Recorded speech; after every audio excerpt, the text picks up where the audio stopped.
Bom dia. Então, o PPPP, né, na verdade o Motorhome é a segunda edição desse programa de performance público, né?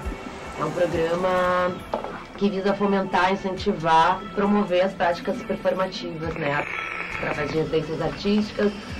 Agora a gente está nessa versão de circulação pelo interior do estado, né? Que a gente passou por Caxias, Santa Maria, agora a gente está em Pelotas. Depois vamos para Porto Alegre. Essa segunda edição, então, foram 4 artistas selecionados, que foi a Jéssica Porciúncula aqui do programa, a Bianca Bernardo, que está aqui com a gente, a Bruna Cury e a Charlene Bicalho. Então é uma metáfora de motorhome, né, dessa estrada enquanto paisagem de inspiração e... A raposa, o jardim, outra âncora e a casa.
Montei diferente de outras vezes, que vai ser a 5ª vez que eu vou fazer essa performance. E daí eu já mudei os elementos, já trouxe outras coisas. A montagem ali dos parafusos eu não tinha montado assim ainda, montei hoje, para lembrar um pouco essa coisa mais nacional também. E é isso, tá tudo pronto para amanhã.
Mas eu penso isso, é uma relação de tempo, assim, que a gente desconstrói muito, assim, eu acho.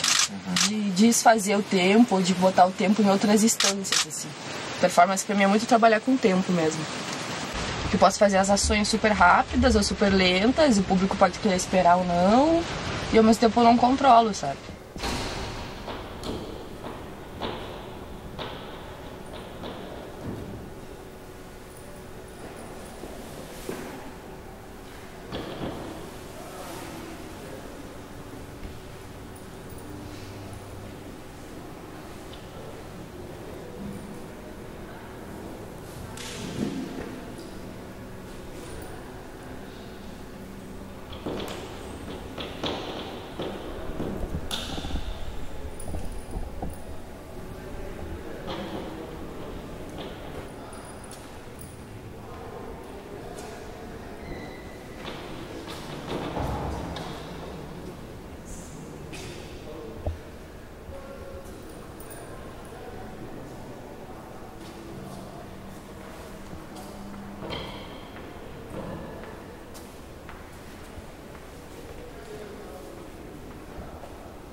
ideia umas 2, 3 semanas atrás. E daí resolvi trazer ela para experimentar durante a residência. E daí aqui ela se transformou. Me cortei várias vezes já alguns dias. Daí no início eu tava tirando as esponjas sujas de sangue, daí agora eu tô deixando, porque na real tem a ver com essa materialidade, né, desse processo. Tô tão cansada que eu vou descansar deitada aqui agora. Vou descansar. Deitar eternamente.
E eu percebi que o meu corpo, de tempos em tempos, liberava uma onda de endorfina, assim, sabe? Eu ficava tensa, e daí dava umas respiradas, e eu gostava bastante de olhar para um ponto fixo, até que eu percebi que meu corpo relaxava, assim. Eu sou filha de marceneiro, trabalho muito com arquitetura, faço uns penetráveis, faço muito trabalho de marcenaria. Então, essa vivência do prego também é muito do meu cotidiano, essa coisa de se machucar fazendo, sabe? O que é se machucar? E daí eu quis trazer, então, dialogando com essas esponjinhas para o nosso contexto político, assim. É bem para falar dessa colonização. Eu sou descendente guarani, descendente de afro-indígenas e, ao mesmo tempo, me vejo nesse meio que eu nunca morei em uma aldeia, eu nasci na periferia, não conheço parte da minha família que de fato tenha vivido em uma aldeia, então é muito esse fruto de uma miscigenação, porque eu não sei direito de onde eu vim, sabe? Então esses trabalhos também são uma investigação do que é esse ser Brasil, sabe? O que é esse brasileiro de hoje, sabe? Ela não é uma pintura de nenhum povo específico, são vários povos que usam essa pintura geralmente quando vão para alguma guerra, porque ela tem esse caráter de proteger uma identidade, sabe? Então é quase que um anonimato e ao mesmo, né, é barro que eu usei, não é nenhuma tinta, eu peguei um barro lá do campus mesmo. Então é tipo uma relação forte com a terra, assim, ó, a terra que eu tô pisando agora, que ela me proteja, que ela me ajude.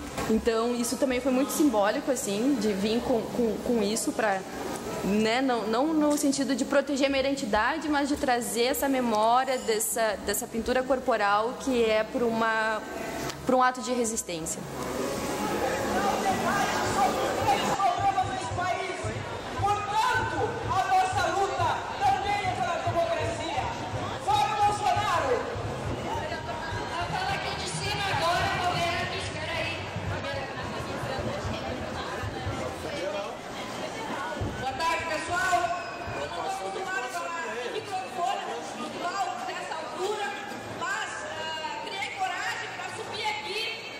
Falar que esse pessoal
comecei com esse projeto que eu chamo ele de Copy Fight, né? Que é tipo contra os direitos autorais. Então tem vários outros vídeos também que eu hackeei da internet, tipo de Xvideos, Xtube.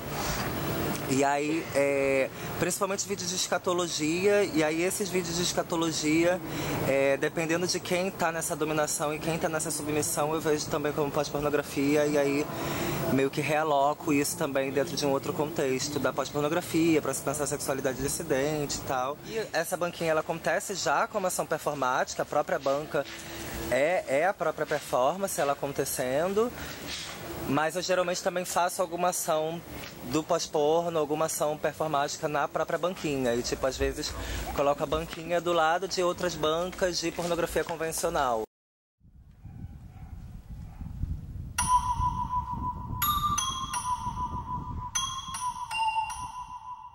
E pensando nessas diversidades que são várias, muitas das quais também não têm o lugar de fala, mas que nos meus trabalhos também sempre tento tá fazendo com que outras pessoas que também são dissidentes estejam juntas, e pensando na questão da diversidade funcional e da diversidade intelectual.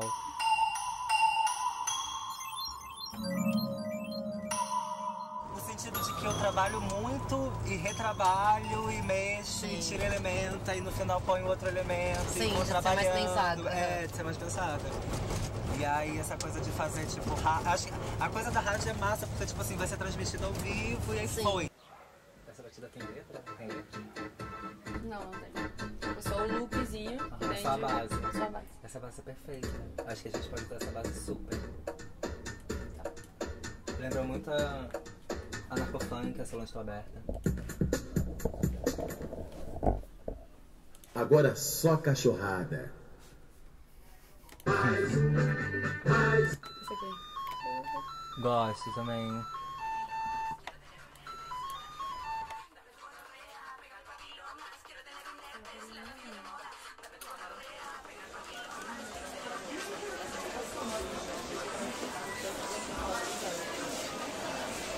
Oi, tudo bom? Tudo bom. Você tem essas bombas cilíndricas de encher bicicleta, não? Não tem. Sabe outro lugar que tenha? Que a primeira, a direita, vai até o fundo, depois tá em seguida aqui na frente. Não tinha essa coisa de pressão.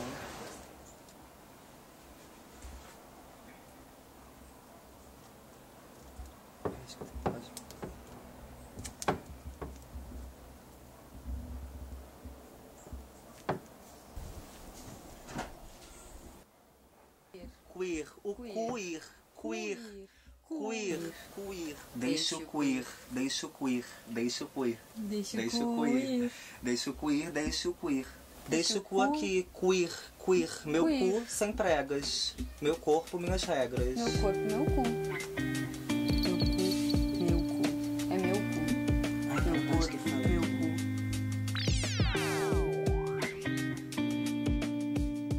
Esse processo que é uma luta constante, obviamente que a gente está abrindo vários espaços, mas mesmo assim vejo muito esse processo de quem se aproxima mais da norma. Então, as pessoas trans que estão dentro do sistema ou são pessoas que têm uma passabilidade muito grande como pessoa cis, ou de alguma outra forma também estão inseridas num lugar de privilégio, como ter dinheiro, ou até, enfim, várias questões, a coisa da própria assimilação mesmo, assim.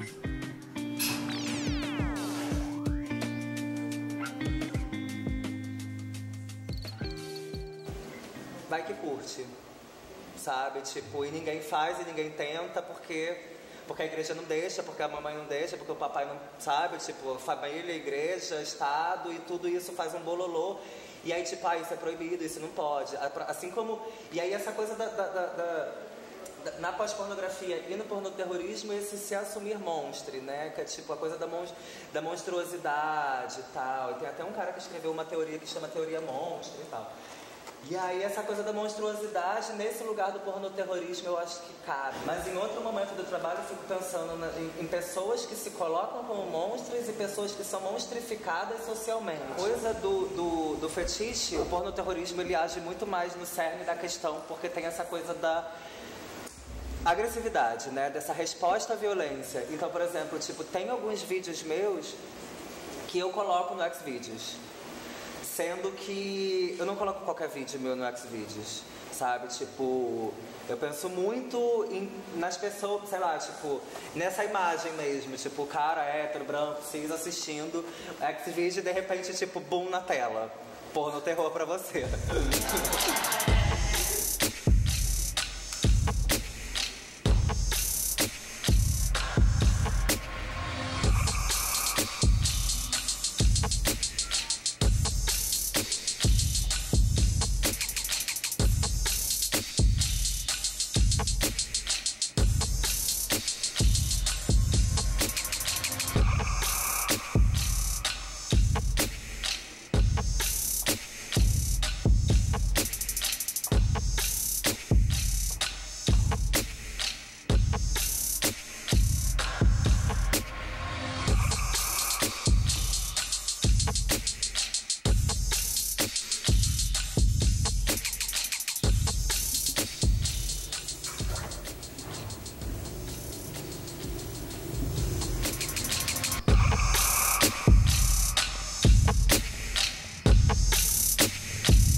Bom dia, mais uma Lua Sangrenta começando aqui na Rádio Com 104.5. Hoje a gente está de sujo cheíssimo, então a gente ainda vai estar tendo essa presença da Bruna, sem ser presencial, mas de uma forma de trampo e sonora. E ela faz uma atividade também, né, na faculdade? Sim, ela fez uma quarta-feira ela fez uma conversa lá na Galeria Sala, no Centro de Artes, e uma performance. Foi muito potente, muito legal. E então a gente fez em parceria essa produção sonora ainda, que ela tem um trabalho de intervenção e de pós-pornografia.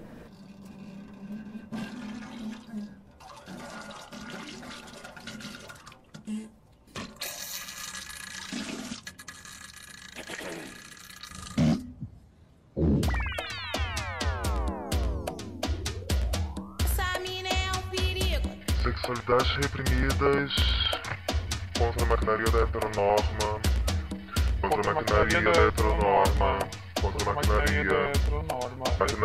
maquinaria da heterossexualidade compulsória, contra a maquinaria, a descolonização das corpas, a descolonização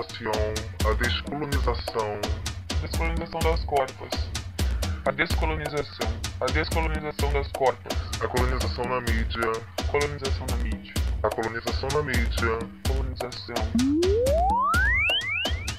Meu corpo, minhas regras, meu cu sem pregas. Meu corpo, minhas regras. Meu cu sem pregas. Sem pregas. Meu corpo, meu cu. Essa mina é um perigo.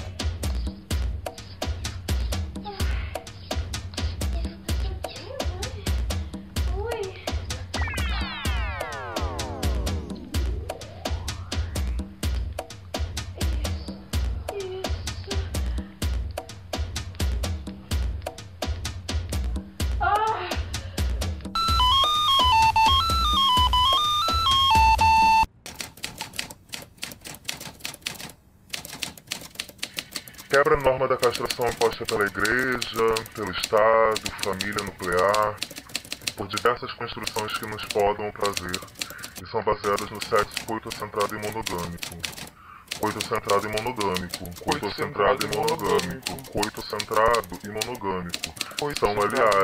São aliados do capitalismo e do patriarcado. O sexo coito-centrado e o sexo monogâmico.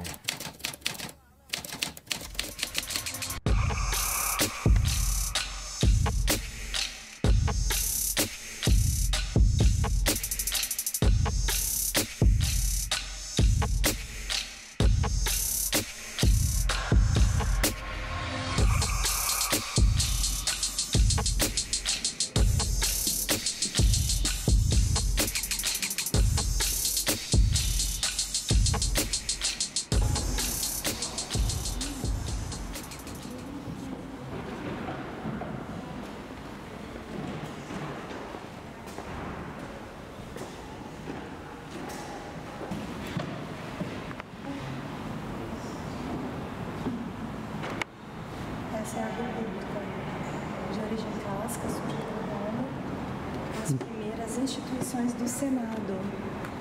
Que interessante, a República é uma mulher. Oi, República.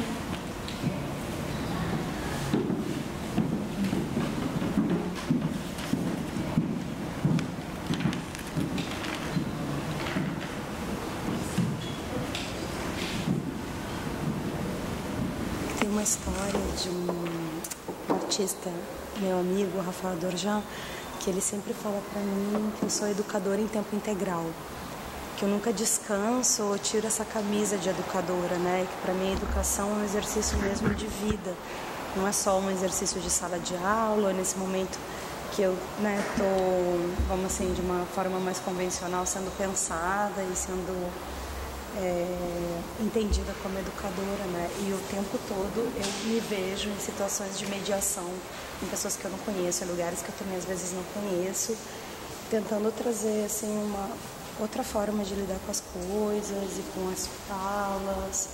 E é isso.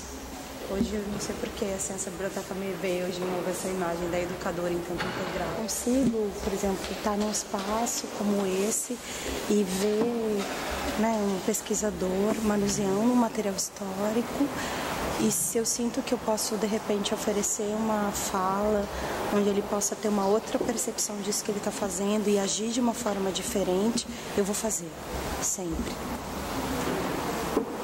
Sabe? Isso é militância, né?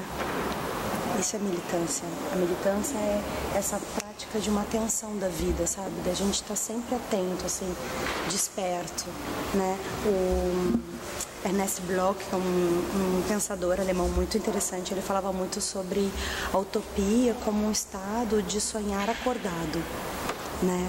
E aí ele traz muito a utopia como essa esperança, e essa esperança é uma atenção sensível, da gente estar sempre sonhando acordado. A gente não pode estar sonhando de olhos fechados, dormindo. A gente tem que estar atento e forte, né? Como diz a música. É isso.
Agora a gente vai começar a tocar esse lugar do invisível, do impalpável, daquilo que está para vir, que está para nascer, que está para acontecer.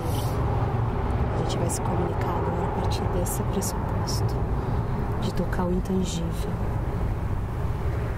né? Vamos trazer toda essa nossa energia de perceber aquilo que permanece invisível. Vamos trazer uma visibilidade para isso.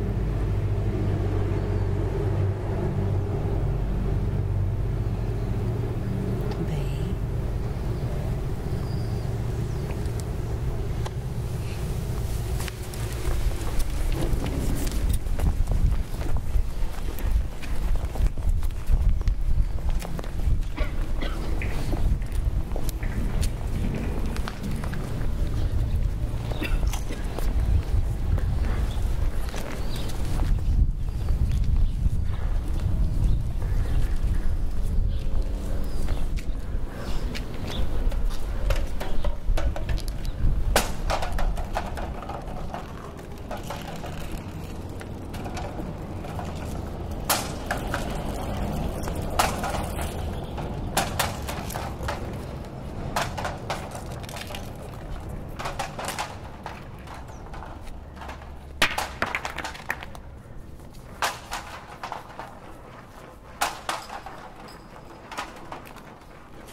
Que massa. E a ideia da oficina é que a gente possa pensar em exercícios. Então, é uma oficina prática de corpo para pensar novos léxicos corporais e construir uma obra junto. Uma coreografia que é um ensaio de manifestação.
Eu vou falar sobre isso melhor durante a oficina, mas a ideia é isso. Como que a gente pode ensaiar essa nossa manifestação.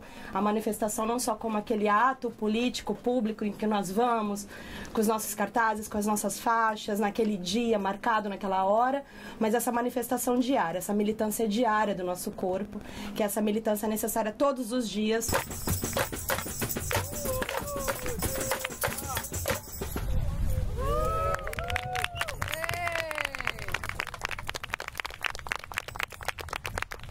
Boa tarde, pessoal!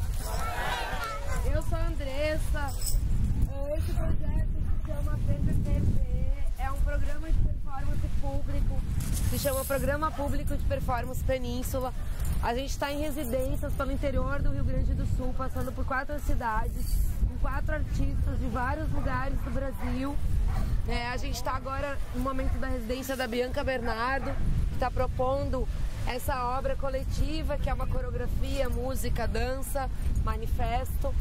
E todos estão convidados a participar desse momento com a gente, ao encerramento da residência dela, onde ela está propondo a gente pensar sobre o autocuidado, sobre ver, ser visto, visibilidades, que palavras são urgentes, para que sejam ditas, nos momentos que estamos vivendo. Gostaria de convidar o mestre para falar um pouco aqui para as pessoas o projeto de vocês, apresentar a vocês. E aí eu vou convidar quem está aqui em volta.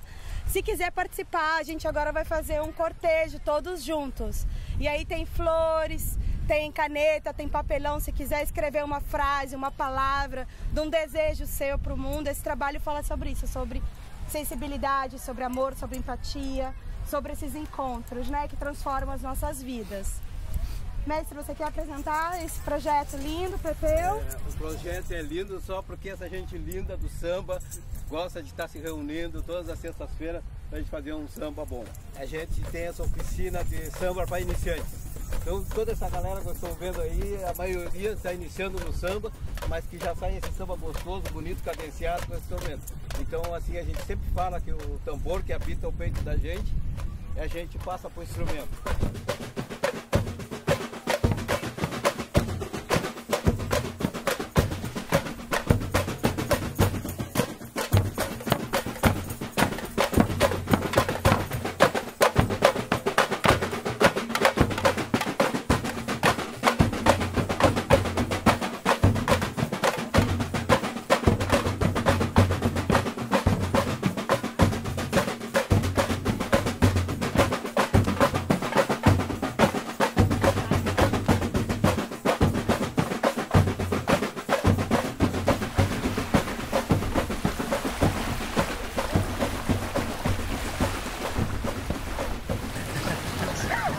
Conviver e existir por si só já é um ato performático.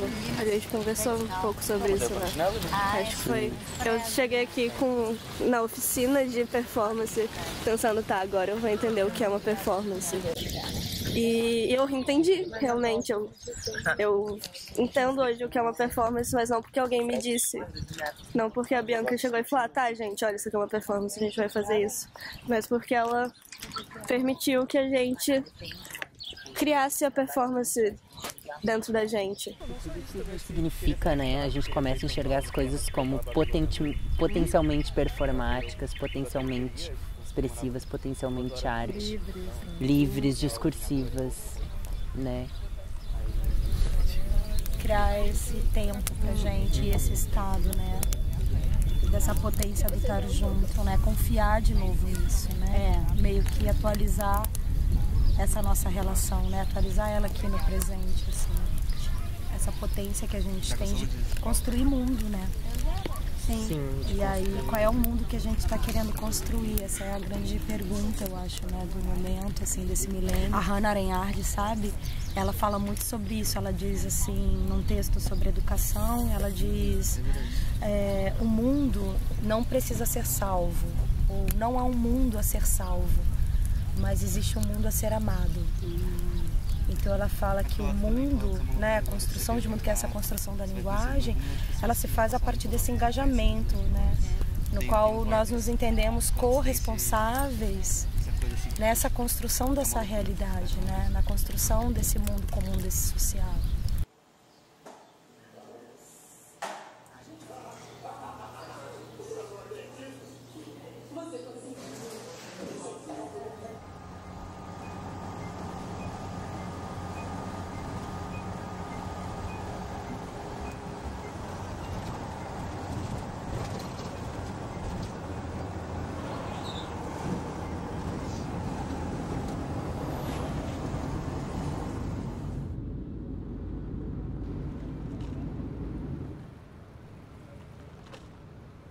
Então a minha criação familiar foi muito tecnicista, né? Ah, minha filha, para você ser independente, então primeiro você precisa ter um trabalho e aí depois disso você faz o que você quiser fazer. Seguindo ainda esse desejo dos meus pais de alcançar essa independência, eu tentei administração e tentei artes cênicas na Federal e como a administração era uma universidade privada, eu fiquei muito bem colocada e fui fazer administração. Em 2010, quando eu fui fazer o mestrado, eu me mudo de Minas Gerais, passando por um momento onde Charlene começa a se entender enquanto mulher negra. E aí eu já estava passando pela transição capilar e a websérie Raiz Forte, ela começa a partir de um questionamento de um namorado que me pergunta como é o seu cabelo. Eu olho no espelho e começo a chorar e a pensar que, na verdade, eu não sabia. O cabelo era só a ponta do iceberg. Que existiam outras questões muito mais profundas do que o cabelo naquele momento de redescoberta de quem era Charlene. E aí eu começo a redescobrir a minha própria história, como se fosse uma arqueologia de mim mesma. Então daí partem os meus trabalhos artísticos, né? E é engraçado esse questionamento que você me faz, Isis, porque hoje eu fico me perguntando, mas quem me fez acreditar que eu não era sensível? Mas aqui eu tinha quantos anos? Até a gente chegar à conclusão que eu aliso desde mais ou menos 4, 5 anos eu alisava meu cabelo. Outras coisas vão se desvelando e tudo isso vai virando disparador de criação da minha poética. Nessas fotografias que molharam por acidente. E aí eu vejo esses buracos nas imagens que acabaram se formando e eu começo a pensar nessa reconstituição, não só minha, mas também em outros âmbitos, nesse caso aqui no âmbito familiar. E a Fabiana Lopes, por ponte da Rosana, vira para mim e fala: mas isso que você faz é uma performance. Não, naquele momento eu não entendo o que ela está querendo me dizer, e depois de um tempo, depois de uns 2 anos, eu começo a pesquisar sobre performance. Aí entendo que lá em 2013 eu já estava fazendo performance. Só que eu não tinha esse cuidado dentro desse mercado, né, onde as performances elas são gravadas, são fotografadas e isso é utilizado como suporte de trabalho.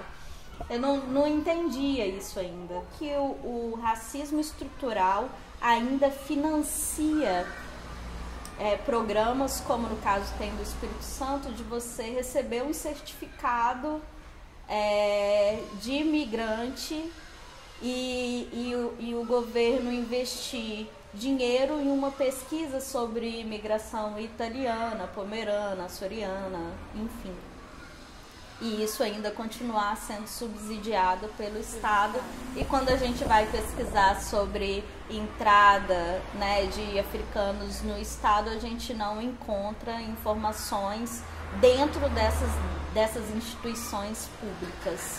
E aí eu começo a pensar em uma outra, quais seriam as histórias submersas dessa cidade.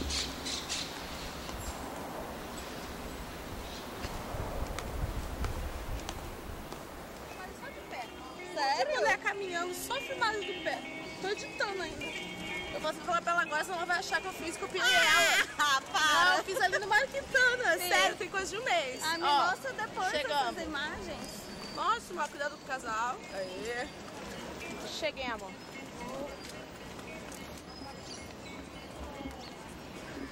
Olha lá, leva aqui,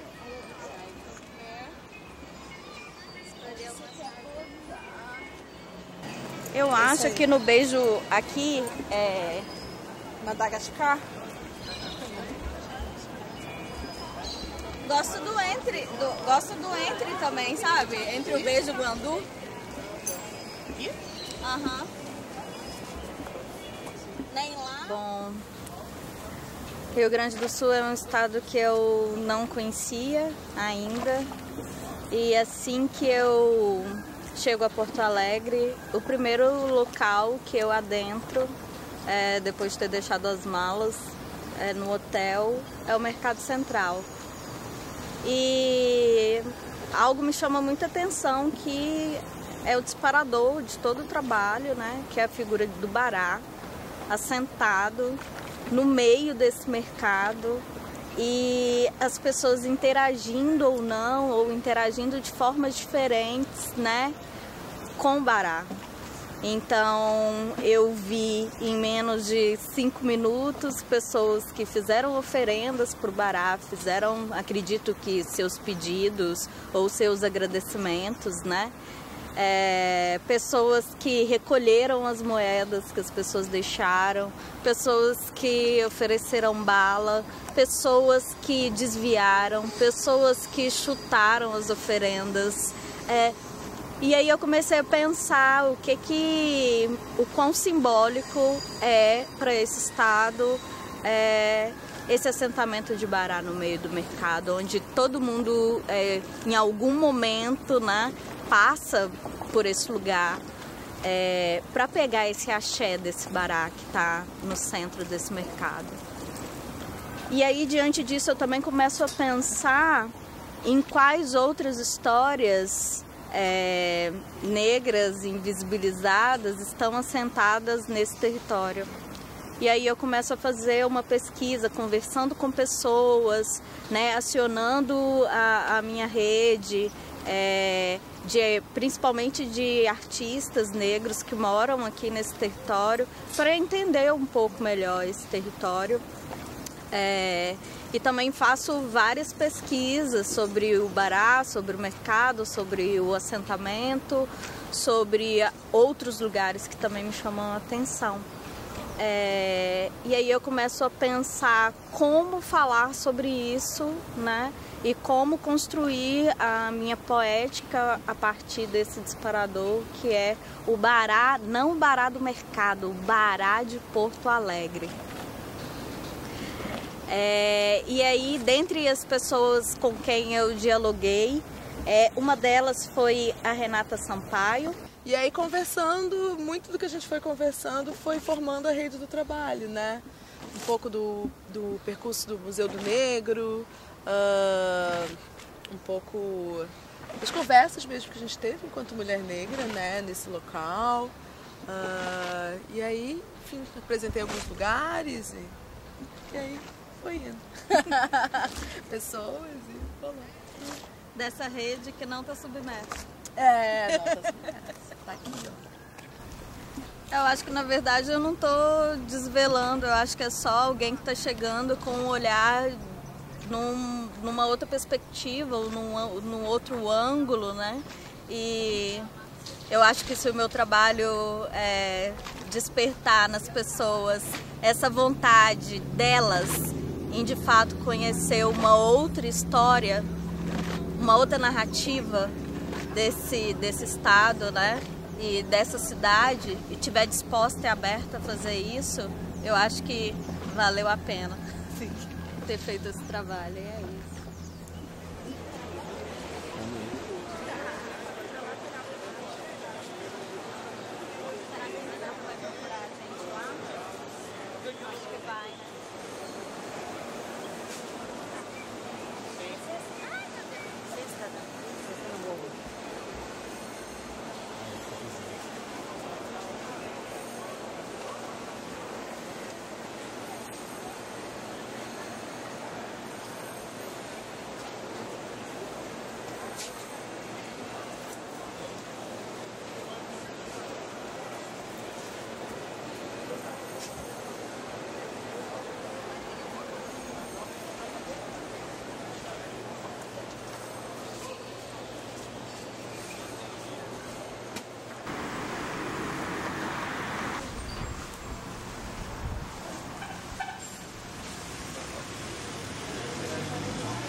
A minha quarta chave é do sonho. Do sonho de ser propositora da minha própria narrativa. Do sonho de poder falar em primeira pessoa. sonho de que minha arte não seja questionada enquanto arte ou não. O sonho de que minha competência não seja questionada em momento algum. O sonho de ser tratada com dignidade e não correr riscos. O sonho de não estar sempre na defensiva. O sonho de ter caminhos abertos. O sonho de ter mais caminhos abertos.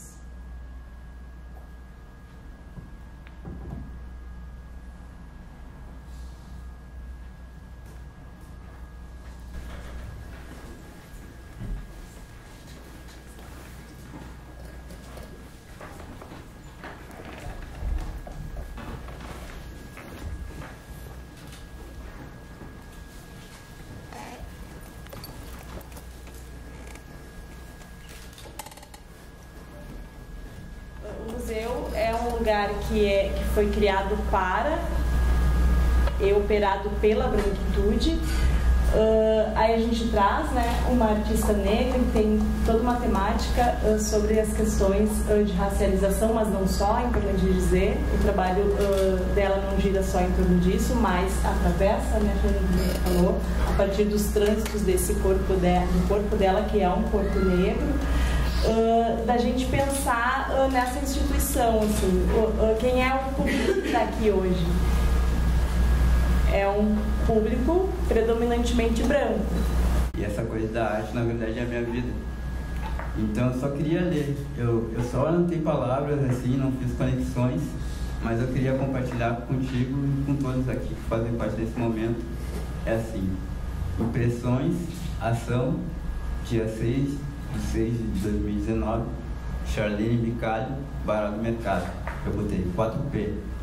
Pó de Pemba, poesia e performance. Memória do corpo, poesia, porque é irrepetível. Organicidade, gestos, meu corpo ditou a sequência. Não quero que se tornem gestos vazios, encenação. Diferente da lógica, do pó também se faz o cipó. Minha busca é o fortalecimento do encontro com o ancestral, o Bará, guardião do mercado, o senhor dos caminhos, o que abre e o que fecha portas e janelas do tempo e espaço. O que eu estou fazendo? O contato com a terra. Para quem? Por quem? A chave. O fluxo energético que nos liga ao ser supremo. Zambi, Olo do Maré. Arqueologia do nome, arqueologia do caminho. Fim, ponto de interrogação. Era isso.